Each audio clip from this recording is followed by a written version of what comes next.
Guys, it's Josh here from the Quick Speed Shop. First full video on the new DJI Osmo Action 5 camera. So we're going to check that out and see how it works out.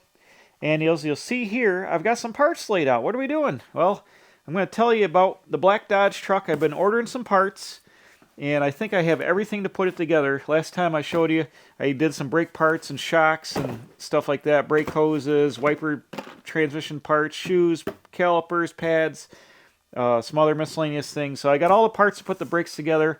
I got a bunch of brake line up on the wall so I can run new brake lines. And the only other thing the truck really needs to be functional right now is to fix the rust holes in the frame and fix the rear suspension. So I've gone to ATS Springs Suspension, atssprings.com, and I bought 4 brand new spring hangers. These are not cheap. They're but they have them, and they're one of the few places that has reproduction hangers for the Dodge frames. They're about $380, which is pretty pricey, but obviously you need spring hangers to hold your leaf springs, or else there ain't going to be no suspension on the truck. So I bought 4 of these. These are the front ones.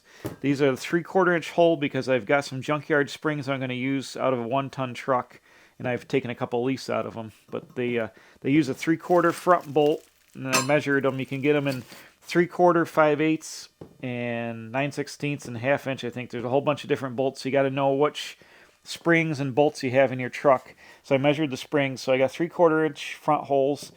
These are 5/8 in the back, and these are the rear spring hangers. They clock and hang like this, and the shackle goes in here. But I bought all 4 of these. They come with grade 8 bolts to bolt them on and everything like that. So I've got those. I got a battery cable for the truck, and basically with the brake parts were about $200. Those are about $400. So about $600 worth of parts to get that Dodge up and running. Not a lot for monkeying around with it. It'll be okay. So we're going to be working on that on and off, when the weather allows. It's going to be like an outside driveway project or halfway in the shop when I can get the door open. But it is approaching winter now. It's been cold and nasty and rainy for like a whole week and a half. I've got the heat on in the garage. I'm still procrastinating on doing body work because I'm really nervous about painting these doors with it being so cold out now. But I think it's going to be okay. I can crank the heat up. I'll probably get some plastic and maybe build a paint booth where I can get the truck outside. And we got the heater. Here you hear it firing up right now. The heater up on the wall there, that hot dog heater.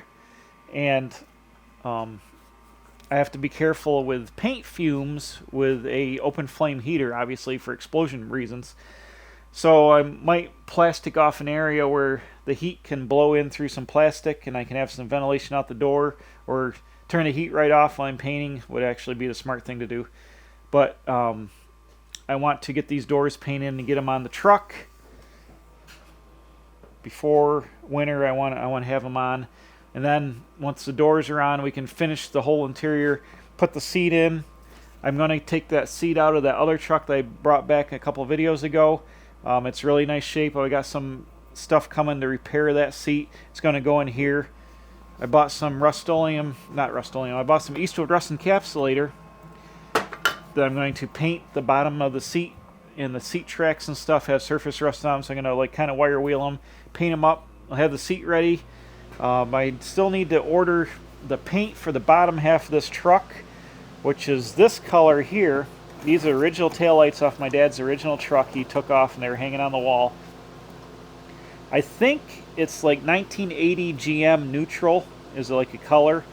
It's not frost beige, and it's not like the yellow like a 57 or 8 Chevy yellow. It's like kind of in between. I've been looking at paint chips, factory paint chip books, and it looks like that's pretty close to the color. I mean, you can see over here on the photograph. This is kind of washed out because it's got a flash on it, but it's really hard to tell. But I think we're just gonna have to pick a color and go with it. Essentially, I've got it as close. It's not like a chrome yellow or anything. Those are way too yellow, and it's not a tan. Tans are too tan. This is like a light cream. And I think that neutral, it's like number 60 is a code, I think. It's like that light neutral color. It appears to be pretty close when I look at paint chip books. So I think I'm going to go with that because I want to have that available to paint the lower color on the cab and also paint the lower color on the door while the doors are off the truck. They'll get all sprayed a Hawaiian blue backside and then up here, and then from here down is going to be the neutral color. So which is going to wrap around on the door seam here. It's going to wrap around, so I'll mask it at the seam line so the cream will go around there, but I want to have the ability to paint it quick, or paint it, you know, thoroughly while the door is off here, like laying like this. So it'd be really easy to mask the rest of the door off and spray and get the edges nice, and then hang the completed doors on here. These rockers and cab corners will get painted up to the body line here, and then I'll mask it off here, and I'll paint up over this edge right to here. There'll be a paint line, and this will be painted the color down here. Then essentially the paint will be completed on the cab. We can rehang the doors. I painted the hinges flat black just because it was easier. Rehang the doors and finish out the interior. Then I can roll the truck in and out.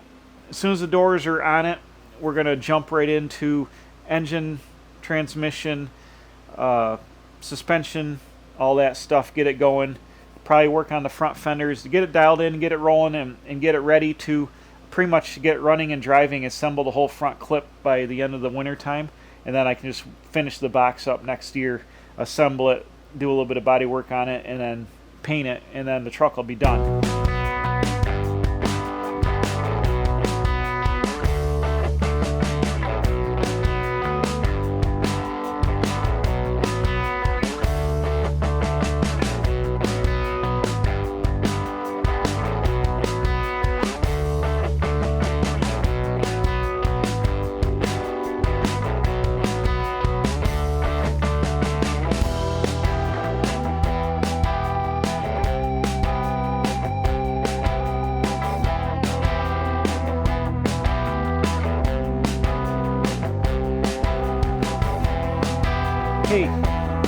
I'm still figuring out the time-lapse settings on this, so it is what it is, but trust me, I did a whole bunch of sanding.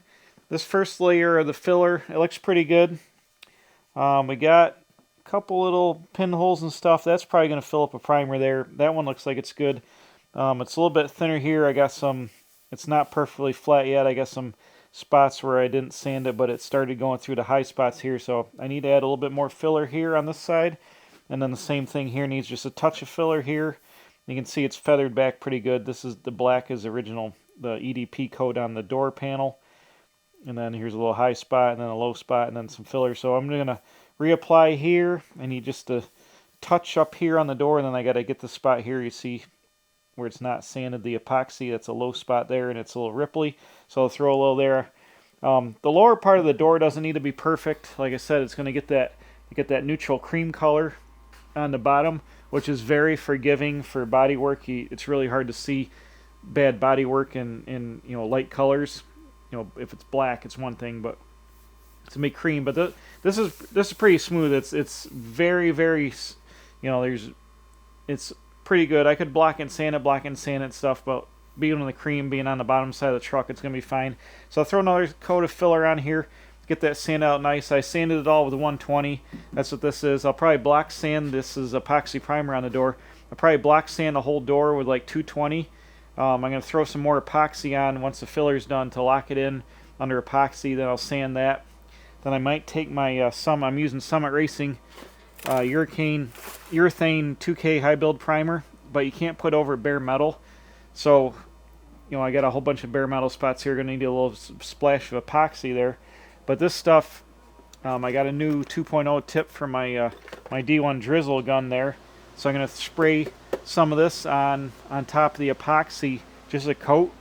And then when that flashes off and dries, I'll take my block and some, like, I don't know, 320 and then 600 and block sand the door with like up to 600. And that's what we'll put the paint on, is that. This up here is epoxy and the inside of the door is epoxy. I'm just going to Scotch-Brite that and Scotch-Brite the inside of the door and just paint the blue right on top of that. That'll be perfect for that system to here too. I got to add a little filler here where I welded the skins to here. I need just a little bit more there. You can see on this door I've added it already. And this door, the skin came out a lot better. It's only in the very corners here on the front edge, so It's a little less sanding on the bottom, but these door skins are absolutely straight from AMD. They're perfect, so no real body work required in the center of the door. That's why I ended up going to full door skins. If you go back last year when I put full door skins on these doors, they're brand new skins from here all the way down. And this is just straightening up the edge where the when he folded the edge over, put a little wonkiness in it. But these are gonna be good. I'm back into it now. I'm feeling all right sanding. I got a sore shoulder at work. I wore my right shoulder out turning water valve keys like 210,000 turns. So my shoulder gets sore after a while sanding body filler. So that's why I'm, putting it off, and I don't really like body work. That's right. That's why after the Daytona project, we're going back to building junk, and that car is going to be mostly new sheet metal. There's going to be a little bit of body work, but after that, I'm going back to building junk where I don't got to do any body work. I like fabrication. I like framework, suspension, engines and stuff. I like fixing rust repair. I don't like doing body work, so we got a whole bunch of patina builds coming up, in the future to save my shoulders and save my paint and body work, because this ain't a body shop. But we're doing the best we can for home garage action here at the Quick Speed Shop. So let me throw another coat of filler on here, and then we'll just keep working on it. I don't know how far we're going to get with the doors in this video. I would like to get the filler work at least all done and get them ready in primer. And then maybe, like I said, it's been pretty nasty weather. You can see I've got the truck covered in plastic now to keep the dust off it. But what I need is good weather, or at least not rain, where I can roll the truck outside, get it out of here, so I can be, when I paint, I got to be able to heat it up and seal it up and get some airflow in here and paint it. But I don't want the truck in here to get overspray on it, obviously. The Daytona project is becoming a shelf for all the other projects. All the good C10 parts are here. The bumper guards, or the bumper framework, or the bumper irons, I should say, right here. The hoses, the headers, the air cleaner, the radiator, the glass. We do need to, where's the mirrors? I need to fit the mirrors to the doors too. Right here, I bought some reproduction mirrors for the doors. Wait a minute. Do they got LED turn signals in them? They better not. I hope I bought these. Oh, here we go. That's right. Okay, I was going to say, I don't want ones with LED turn signals in them. So I got the mirrors. Wait, is there two in here or one? Now I'm curious, because it's showing two on the box. Did I buy two sets?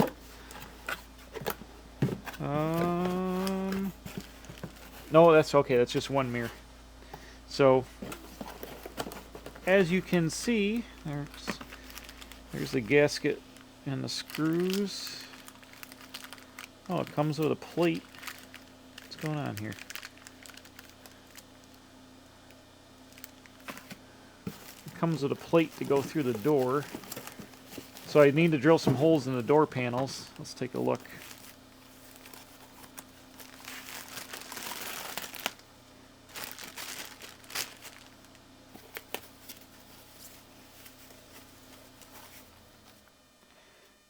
Alright, here we go. They're just the regular sport mirrors. This is the passenger side. Oh, I can see myself and see you guys in the camera. But the screw on here, the gasket, they got some sheet metal screws that go into that plate. The plate goes in the door. So we're going to have to lay this out on the door, drill some holes in the door for the screws to go through. I have dimensions off the old doors to see where they go. And which door is this? This is the driver's door, right? No, it's the passenger door. No, it's the driver's door. So anyways, the mirrors go like here on the door like that. Obviously it's facing the wrong way. Well, here's the correct door. So the mirrors go like this, boom, like that on the door. And there's that sheet metal plate that you just saw with the screws. That goes on the inside, and you screw into it. Now, how do they get attached to the door skin? I'll probably put some epoxy and glue them to the inside of the door once I get them screwed on so they don't fall off once you take the mirrors off. But that'll go on there like that, roughly. I got some dimensions, but you can see how they go on the door back about that far. So about there, boom. Anyways, there we go, brand new aftermarket mirrors. Put them on. or at least make the holes to put them on. So we got that.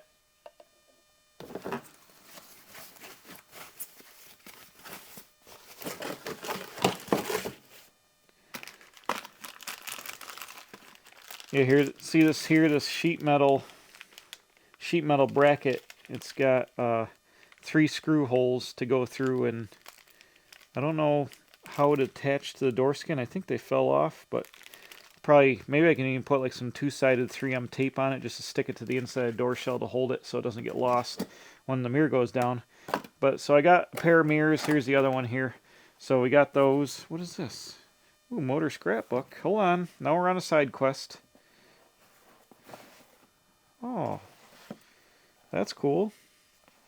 What year is this? This looks pretty old. Now we're on a side quest.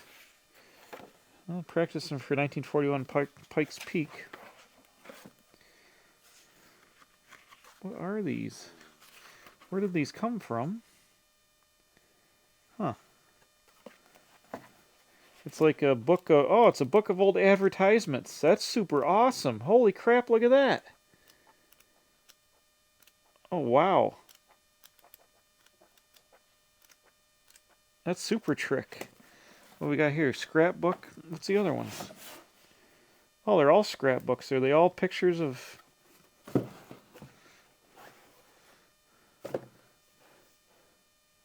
Floyd Crimer's Historical Motor Scrapbook. This is pretty cool. Oh my, it's all kinds of ads and pictures and diagrams. Oh wow, Holmes, Skelton. Is that a Detroit Electric? You just saw Detroit Electric in there. Monarch.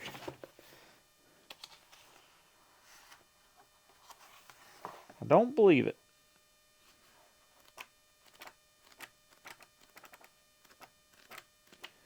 That's really cool. What year are these? Does it say?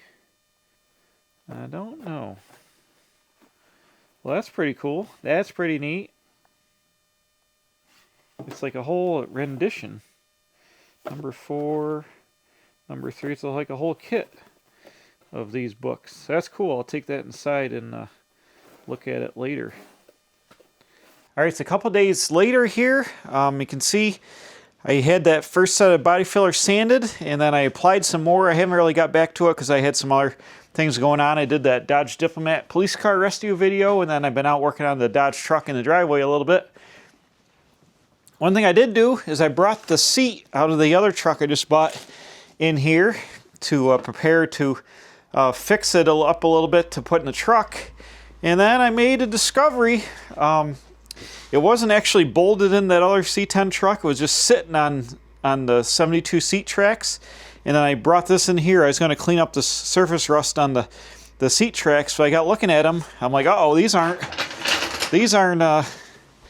the correct seat tracks. And I got looking at the seat. It's very similar to the seat that I have. Oh, that's a little crunchy down there, actually. But here's the problem. This is not a 72 or 67 to 72 style seat. It's a square body Chevy, and I determined by looking on the interwebs, this is a side adjuster. This is a 73 to 76 seat, and it doesn't flip, so it's one of the early ones. I think 77 they started making them fold, but it's got the fold back, which I guess the square body seats had versus the open back of the earlier trucks. And so this is a square body seat.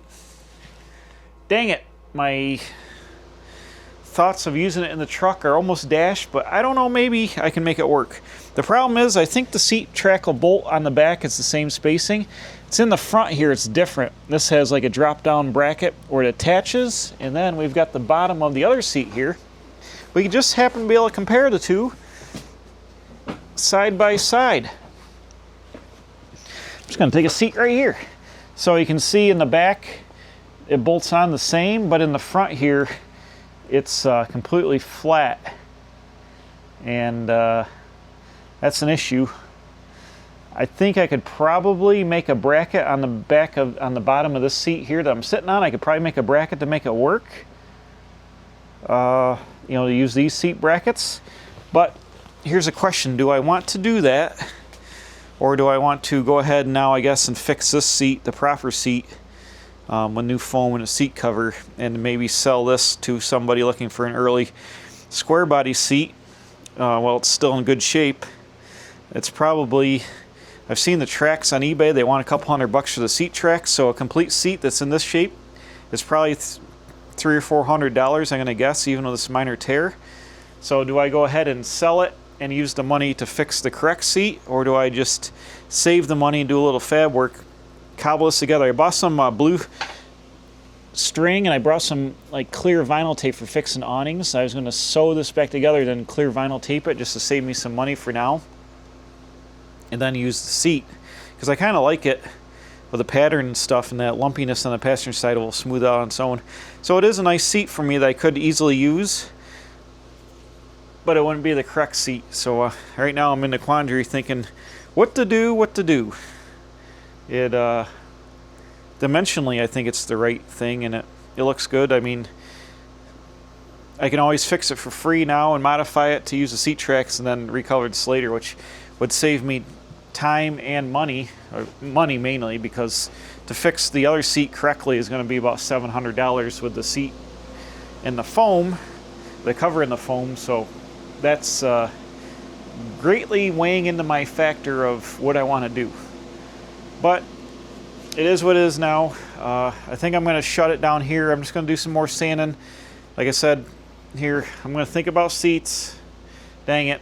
But I'm just going to keep sanding away here. Hopefully this will be the last application of filler. I'll sand this down, block it out. Then I'll work on the other door, get both of them in filler. What am I trying to say? Get them so they're ready for primer, and get some primer on them. And yeah. It's one step forward and two steps back, seems like, at the C10 truck at this time, but I'm making slow progress. It's not leaning on the door real bad, is it? Nah, it's okay. It's padded. It's not going to hurt it, but bummer on that. Like, it's still a valuable seat because it is a square body seat and an early one, but let's see what I do. I did find a piece of foam. I could try to fix this for free. I did find a piece of like 2-inch foam, so I might try to fix it up and do whatever. The back is in okay shape, so maybe, I don't know. I'm in a quandary what to do. What to do. So in the meantime, I think the best thing to do is go have some dinner because I'm starving. I was outside working all day in the cold today, and go do that. So thanks for watching. The C10 is progressing very slowly while I do a bunch of other things, but we're making it happen. I'm only one guy, and it's all I can do to do what I can do to do, or something like that. Anyways, thanks for watching. It's snowing out. I gotta go inside. We'll fix it. We'll figure something out. I don't know. Keep watching. Don't forget to subscribe and like and all that stuff, and we'll see you next time. Bam. Still making progress on the C10, even though it's slower than molasses in January.